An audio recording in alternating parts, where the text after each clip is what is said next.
Are Melbourne's industries ready to compete in a world that's becoming increasingly digital? The demand for technology-driven solutions is skyrocketing. In fact, the global managed services market is projected to grow at an impressive 13.6% annually through 2030. As Matt Mulcahy, Director of Business Development at ProSource, puts it, in Melbourne, IT isn't just a support function.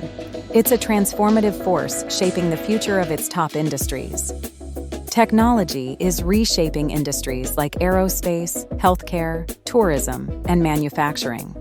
In aerospace, IT enables real-time collaboration through cloud solutions, ensures equipment reliability with predictive maintenance, and safeguards sensitive projects with advanced cybersecurity.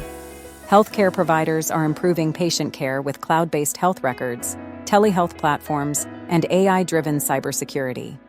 Tourism businesses attract more visitors with seamless online booking and IoT-enabled guest experiences. Even manufacturing is evolving, using smart technologies to streamline processes and optimize supply chains. Beyond these major sectors, IT is also driving growth in logistics, retail, education, construction, and energy, each finding innovative ways to leverage technology. Managed service providers like ProSource are at the heart of this transformation, offering proactive management, tailored solutions, and cutting-edge cybersecurity that help businesses thrive. Want to explore how IT is shaping Melbourne's industries in more detail? You can read the full article on our website. And don't forget to add this to your Spotify playlist to stay updated on how technology is driving industry innovation.